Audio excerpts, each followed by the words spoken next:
According to insider Pierre Lebrun, the Carolina Hurricanes are keeping an eye on the Montreal Canadiens goalie situation as they're looking for a Frederik Andersen replacement. We'll be diving into those trade possibilities. Plus, according to Arber, Sam Montembeault and his agent are in talks for an extension with the Montreal Canadiens. That plus much more on this episode of Habs Digest. Before we get into that, Jesse, we want to talk a bit about a kind of crazy stat that was really compounded upon in yesterday's game versus the Tampa Bay Lightning, and that is the Habs' first period woes.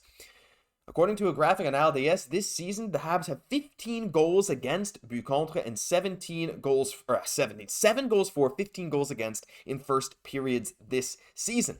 And if you look at their goal differential overall this season, you can see they're a little bit on the right. They have 42 goals against, 35 goals for. So if you eliminate first periods, Jesse, the Habs are actually outscoring their opponents 28-27 in second and third periods combined. These first period woes are something that we saw last year, something that's continuing into this year, and I'm sure a bit of it has to do with a young team, but yeah, like what is cool is that the Habs seem to be playing a lot better as the games go on. Right when it matters the most. But of course, getting off to those good starts is so important. So that's going to be something that this team really wants to work on. Caufield even said today that he wants this team to focus more on winning in regulation time, and everything else. And I know, like, for last year was like, even the second period in particular was a little bit rougher for us, almost like clockwork, just kind of every time, but for right now, it's more just getting off to that good start. But what we're seeing kind of right now is a young team where maybe they might make a mistake early, as young players do. Marty's then able to kind of really rally them in the locker room, for that second and third period, and then really coming out, after that. So of course, still working on playing a full 60-minute game. Of course, that's a work in progress. That's definitely the ideal, but I think we're slowly kind of getting towards there. Yeah, and some people might say, "Oh, you have a young team. You want to come out strong, right? You have the legs. You're going to be more energized." But at the same time, if you're a young team, you might not be fully focused from the get-go every single night, right? You're still getting used to the NHL schedule. I know this sounds like a bunch of excuses, but the reality is a lot of these guys have a lot going on, and so there could be a many reason for this. But like you said, Jesse, the ability of this team to rally, whether it's behind Coach Marty or behind themselves, to be able to have strong second and third periods. To me, I think that is maybe the more important thing to bring out of this stat, to show that they're finishing games a lot of times the way they really should. Exactly. And they have a lot of fight in them. And again, I think part of this is just them coming down to being the Montreal Canadiens. Because what's so great about this team, I would argue more than any other team in the NHL, is the magic. Just something special about this team. Just our ability to be able to come back and to tie a game, and kind of that never say die attitude that's been part of this culture for a really long time. So I think definitely that's a factor of this too. 100%. Well, let's move on to the second topic, and it's got a bit to do with Sam Montembeault. Did I spell it right? Yes, I did. He's in contract negotiations. Now, so one big thing with Sam Montembeault, as a lot of you know, he's currently on a 1-year, $1 million deal currently with the Montreal Canadiens, but according to Arber, Sam Montembeault is an impending unrestricted free agent. He was hoping to sign a contract prior to the start of the season, but that never went anywhere. In fact, according to Montembeault, very preliminary contract talks only began very recently, and he says it's living somewhere in the back of his mind. It's not crippling him, but it's there. He's trying to focus on his game. Last year was the first time he ever signed for 2 years, so every year before that, it was always in a 1-year deal. With UFA, you never know. But Jesse, what I take out of this is he's in contract negotiations. It's also kind of crazy that he wanted to get this done before the season, so clearly he really likes being in Montreal. Makes sense, the Quebec native.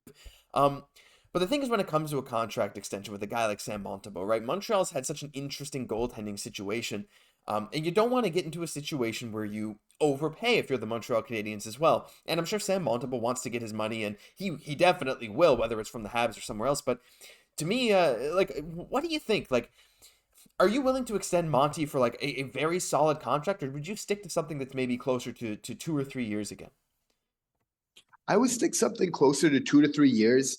Make no mistake about it. We really appreciate, the way that Samuel Montembeault has played, but before coming over here on waivers, he really only has 1 year of solid hockey underneath his belt, albeit, as taking a starting role for this team, on a rebuilding team, playing pretty well, facing a lot of shots, So I really like what he's brought to this team. He obviously was great in relief last night for Jake Allen. And I think a really important player. I like that they're talking that they want to keep him as part of this fold. Obviously, the Quebec-born players, it's always great to see.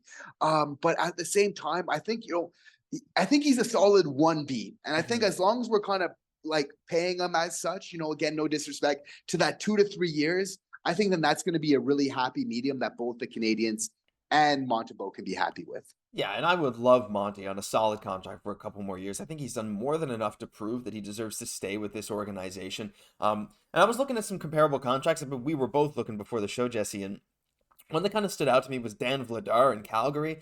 Dan Vladar is just about a year younger than Sam Montembeault, and they actually put up very similar stats with their save percentages being about the same, with Monty's actually being a bit higher, but Dan Vladar's goals against average being a bit better. It kind of depends on the team defense, all this kind of stuff. But Dan Vladar got a 2-year, $4.4 million deal, making 2.2 per year. Like, if you see Sam Montembeault sign maybe a 3-year deal at a $2 million price tag, do you think that would be something solid for the Montreal Canadiens moving forward?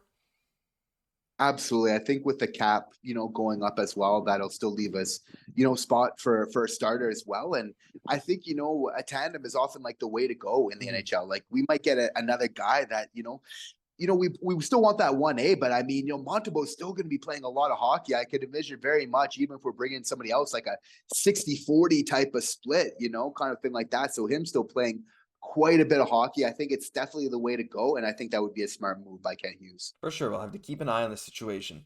But this kind of transfers us into the final topic, which there might be Habs Hurricanes trade brewing. Now, this is according to Pierre Lebrun. Actually, this also involves Sam Montembeault. We'll show the tweet. Pierre Lebrun, Insider Trading, said, quote, Carolina keeping an eye on the 3 goalie situations in Detroit and Montreal, as in both teams have 3 goalies. Obviously not 3 teams, but yeah. Among other places to see if maybe there's a trade fit. He also mentions they've been talking to Yaroslav Halak, Habs legend, but no guarantee they signed him to an NHL contract. Of course, Frederick Anderson, the terrible, terrible situation. Wish the best for him they found a blood clotting issue, so he's going to be out. We don't know how long, right? It's indefinitely. So Carolina is in need of a goalie, just like we were saying Edmonton's in need of a goalie. And Jesse, what better team than the Habs? And not only what better team, but the Hurricanes have been keeping an eye on the Habs situation. They clearly know that, hey, we could get one of these 3 goalies. And a lot of the speculation I'm seeing is actually about Sam Montembeault, considering Carolina's still in a contention window, and Jake Allen does make a good bit of money, and Montreal might not be as likely to eat some of that salary going the other way. So, and maybe Carolina doesn't want someone like Primeau who's relatively unproven. Do you see a world where the Habs and Hurricanes make a trade, even with all the previous leadership stuff going down with the Aho and Kotkaniemi situations?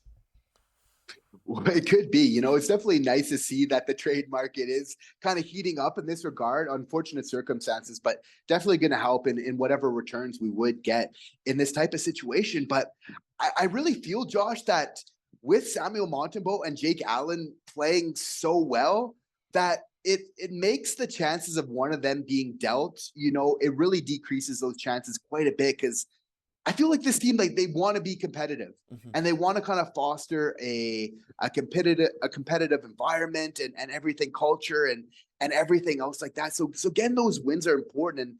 And, for the most part, both of them have played very well this year. I think if we are doing a goalie trade, in my opinion, if either one of these 3 guys is traded, it's to bring back our number 1 goalie. That's how I see it, because it's something that needs to be done, right? And if you're going to do it, if you're going to be trading one of your goalies, why not just try to solve this problem right now? Obviously you have to go with what's available on the market and everything else like that. We talked about some young goalies that it might be possible to swing for, but I really seen that as the best way, really, whether it's, having Montembeault with, kind of like a proven starter as well. Allen, you have to feel like almost, I feel like Primeau in a lot of ways, just because Jake Allen and Montembeault have been playing so well, then maybe that's what kind of opens the door for, maybe we want to hold on to Primeau, but maybe because they're playing so well, maybe that's what makes him the most likely candidate, in my opinion.